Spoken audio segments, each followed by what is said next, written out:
Who doesn't love pancakes? So this is my version of buckwheat pancakes. Buckwheat's great for those of you who require gluten-free. It's one of the gluten-free flours. And I am going to use one of my absolute favorite ingredients, and that is Greek yogurt.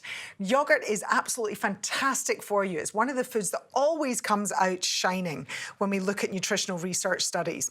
So first up, I'm going to just simply mix my dry ingredients. So I've got my buckwheat flour, and I'm going to add some baking powder and some bicarb of soda. And then just give that a little mix up. Don't forget a pinch of salt.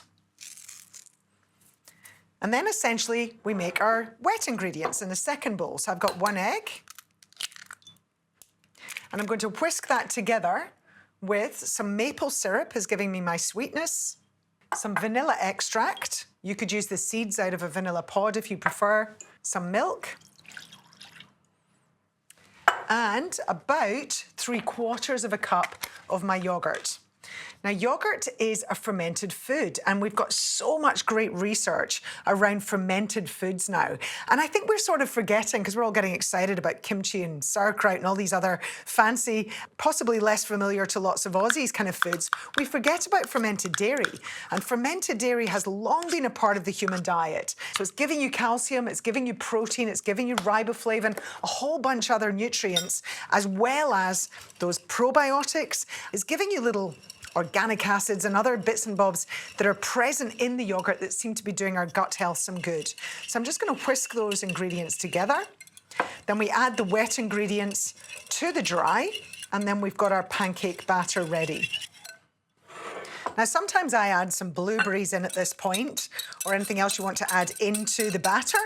But today I'm just going to make a straightforward pancake and then put my toppings onto the top. So we give this a nice whisk, making sure you've got no lumps of flour there, and you've got a nice smooth batter. So there we go, our batter is looking gorgeous. Now, you can't just let that sit. Usually I would leave it just to sit for about 10 minutes. But honestly, if everyone's dying for their pancakes, it's not going to matter too much, and we can just cook it straight away. So I'm going to get a nice hot pan. These pancake pans are absolutely fantastic and perfect because you can get in really easily. You can either make big crepes or you can make smaller pancakes. So you want your pan to be nice and hot. I'm just going to put a touch of my extra virgin olive oil, not too much. We're not frying the pancakes, but it just helps to make sure the pancakes aren't sticking.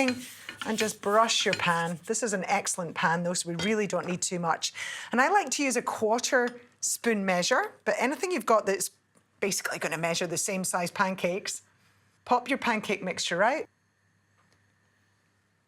And you can just kind of shiggle your pan a little bit to shake the batter out into your pancake shape. And then just let that cook. Now, pancakes cook reasonably quickly. Almost as soon as you see how the bubbles are starting to come up and you see some little holes forming in your batter, that's when it's ready to flip. So that's a lovely golden brown on that side. So I'm just going to cook the other side for just about a minute or so, and then pop them onto a wire rack and cook up the rest of the batter.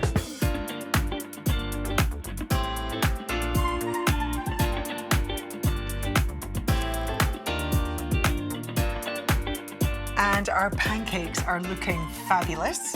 So now I'm just going to stack them onto a plate. You can let these cool down and they'll last for a couple of days, if you're lucky, because I'm sure they're all going to get eaten. So we're just going to make our little pancake stack here. And then I'm going to top it with another dollop. You could use some ricotta cream here, regular cream if you like. I'm going to add a bit more of my Greek yogurt straight onto the top, and whatever fruit you've got. So I'm going to use some sliced banana. And how gorgeous are these? Some strawberry.